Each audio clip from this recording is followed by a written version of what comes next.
观众朋友好，这里是大时局，我是袁成。中共四中全会刚结束，但北京高层的变化还在持续。军委政法委书记、上将王仁华在10月25号被悄悄除名，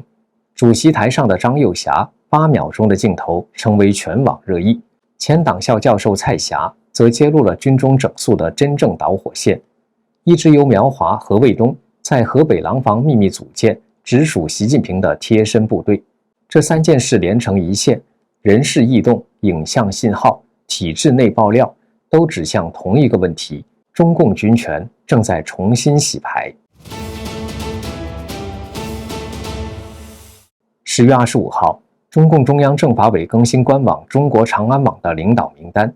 最新版本显示，王仁华已经不再兼任中央政法委委员。这一更新意味着，这位同时身兼军委政法委书记和中央政法委委员双重身份的高阶将领，正式从党的最高政法决策层消失。更令人关注的是，王仁华也缺席了刚刚结束的中共20届四中全会，成为会上缺席的18名军队中央委员之一。早在今年5月，坊间就流传出了关于王仁华被查的消息。早前，他异常缺席了中共政法委会议。王仁华曾先后任张又侠装备部下属和苗华海军下属。王仁华出身于装备系统，早期在张又侠主政的部门任职。2012年起，张又侠出任中共总装备部部长，全面掌控军中装备、航天和导弹体系。此时的王仁华正担任酒泉卫星发射中心政治部主任，属于张又侠直管体系下的中层主官。2013年，他在张又侠任内晋升少将。2015年1月，王仁华调任总装备部陆军装备科研订购部政治部主任，1年后转任陆军政治工作部副主任。从酒泉到总装备，再到陆军政工系统，这几次职务调动都发生在张又侠领导装备系统期间，可见两人确实有明显的职务交集和提拔关系。2017年，王仁华转入海军系统，出任东海舰队纪委书记，当时的海军政委正是苗华。从这一阶段开始，王仁华的仕途开始提速。2018年，王仁华进入中央军委政法委任副书记，2019年底升任书记，并晋升中将。这一系列快速晋升发生在苗华担任军委政治工作部主任期间，显示他得到苗华系统的强力支持。2024年3月28号，王仁华再度破格晋升上将军衔，习近平亲自主持晋升仪式。这是中共军委政法委书记首次获得授予上将军衔，当时外界普遍认为，这代表他获得习近平的高度信任。回顾王仁华的升迁脉络，可以看出，他同时与张又侠和苗华2大系统存在交集。这样的背景原本让他能在不同权力轴线间灵活周旋，但是在中共四中全会后的高层角力中，这种跨派身份反而成了致命负担。多方迹象显示，王仁华的被除名，极可能不是习近平主动清理门户的结果，而是反习派在军中整顿中借机出手的延伸行动。对方选择以清理苗华和卫东余孽为名，继续削弱习家军在军委政法体系中的残余力量。王仁华身为这条权力链上的关键一环，他的除名无疑意味着四中全会后的权力清算仍在延续，军队内部的权力斗争仍在高压运转，也揭示了当前中共高层的脆弱平衡，反习力量在军中已经具有操作空间。王仁华的除名不仅没有让中共四中全会为中共内部的权斗画上句号，反而进一步暴露出这场权力较量仍在持续升温。几乎在同一时间，一段来自央视的画面在网络上引发热议。中共四中全会主席台上，军委副主席张又侠的神情成为新的焦点，也带有更深层的政治联想。在那段只有8秒的画面中，张又侠神情松散，目光倦怠，表情淡漠，似乎对会场的氛围漠不关心，与身旁正襟危坐记笔记的官员形成鲜明的对比。这样的姿态，在中共极度讲究仪式和队形的政治场景中几乎不可想象。有人说他昏昏欲睡，也有人认为他那股懒得装的气场，像是在用身体语言表达：你们爱怎么玩就怎么玩，老子根本不放在眼里。接下来插入一段工商时间，我们大时局频道会及时追踪各种重大新闻。如果您想翻墙观看我们的节目，我推荐一款非常好用的 VPN， 神盾 VPN。我和我们团队的人觉得，这是目前真正值得信赖的安全 VPN。为什么这么说呢？很多人可能都在用 VPN， 但是传统 VPN 存在一个问题，它只用一台服务器，资料经过加密传到 VPN 的服务器，然后由同一台服务器发送出去。也就是说，它不但知道你的来源 IP， 也知道你连去哪里。这意味着，只要那台服务器有风险，你的整条路径就会被看得一清二楚。而神盾 VPN 采用的是独家技术，双节点 P2P 加密架构，资料会经过2台服务器转送，第一台只知道你的来源 IP， 第二台只知道你要连的目的地，2台之间端对端加密，任何单一节点都无法还原整条通讯路径，连神盾自己都无法追踪你在网络上的行踪。除了安全，神盾 VPN 的速度和稳定性表现也很出色。神盾 VPN 可以在全球服务器自动切换，随时连最近最快节点，而且一个账号可用在手机、电脑、平板，可以全家分享。现在购买2年方案享65折优惠，输入我们节目的专属优惠码大10局，再打9折，30天内不满意全额退款，无风险适用。赶紧点击节目下方描述栏的购买链接购买。好，我们接着讲。更引人关注的是，这个画面并非偶然被捕捉。熟悉中共宣传操作的人都知道，央视镜头的呈现从来不是随意选取，每一个镜头都经过层层审核和政治过滤。因此，有观点认为，这段画面可能是宣传系统有意而为，而影像语言暗示张幼霞的边缘化，借此释放权力重组的信号。也有人指出，这恰恰是张幼霞本人在镜头前的无声抗议，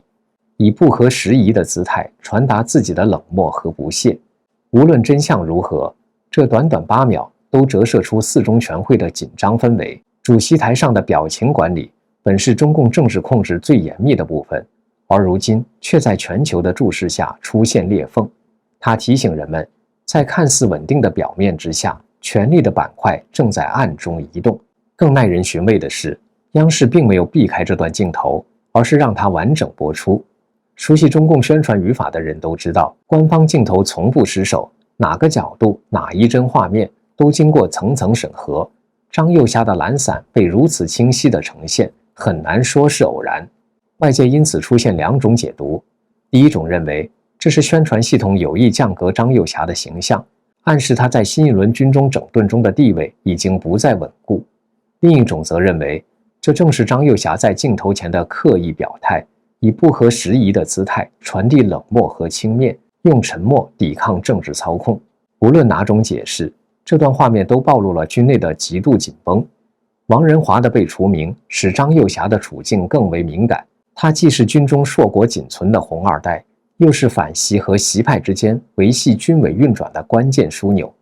如果说王仁华的倒下象征政法系统的裂缝，那么张幼霞在主席台上的那一刻，则是军权分裂的具象化表现。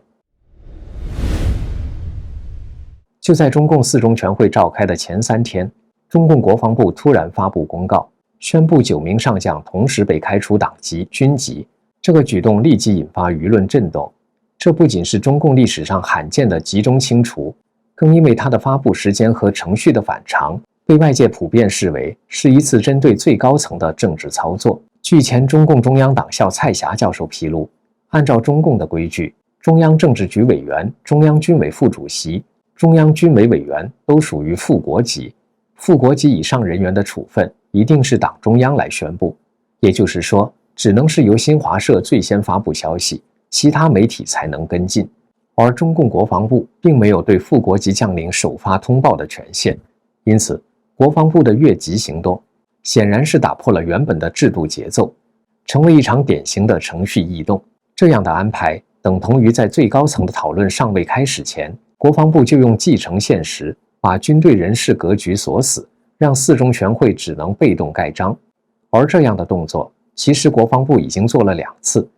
第一次是主动公布苗华被查，第2次则是这次在4中全会前2天宣布何卫东、苗华等9名上将双开的事件。至于为何选在这个时间点，蔡霞说，目的就是逼宫，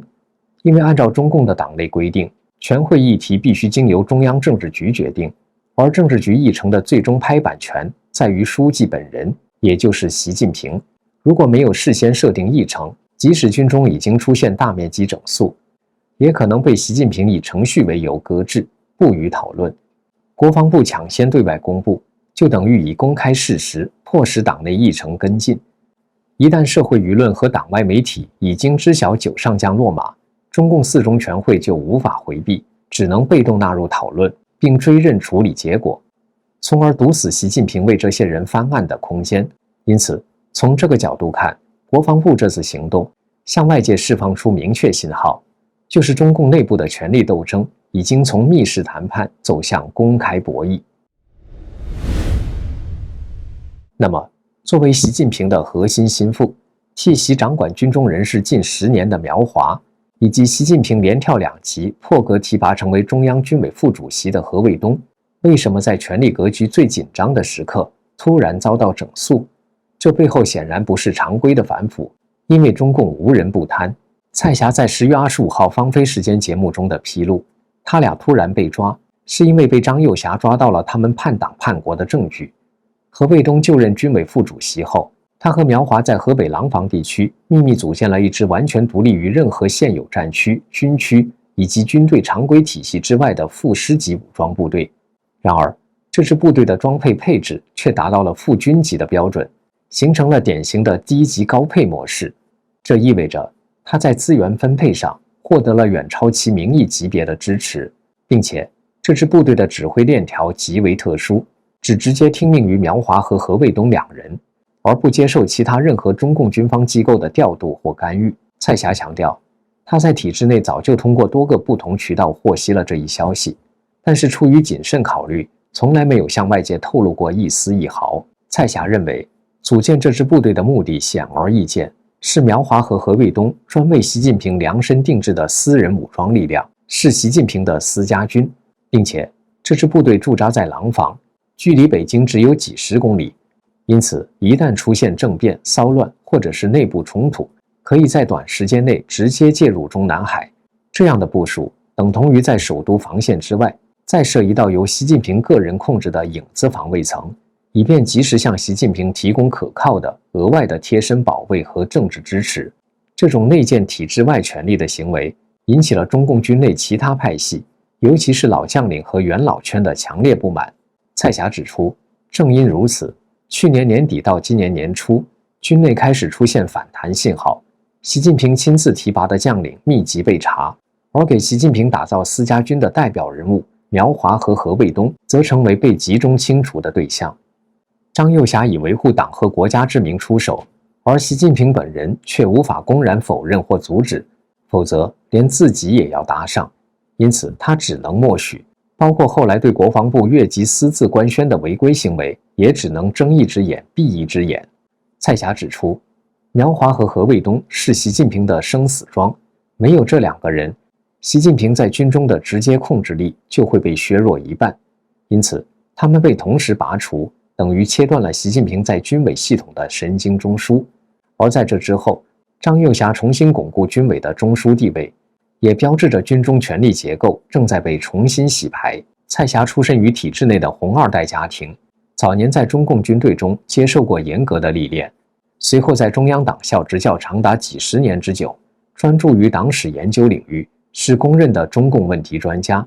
对中共体制的内部运作规律、官场生态以及权力博弈的微妙之处了如指掌。更重要的是，他在体制内积累了大量的人脉资源，这些渠道让他能够接触到高层内部的敏感资讯，因此他的爆料的可信度非常高。这场私家军风暴的后续震荡仍在扩散，王仁华的除名或许正是这一系列清洗的延续和余震。蔡霞指出，中共的危机不仅在于派系之争，而在于整个体制的自我撕裂。当党指挥不了枪，而枪也指挥不了党时，崩裂只是时间问题。蔡霞最后警告，这种拆装止血并不意味着中共内斗的终结，相反，军中和中南海的矛盾正在以更隐秘、更决绝的方式继续发酵。他说，这场权力斗争还远没有结束，只会在四中全会的会场外愈演愈烈。这里是大时局，感谢您的陪伴与思考，请订阅、分享并打开小铃铛，一起在动荡中坚守真相，在黑暗中点燃希望。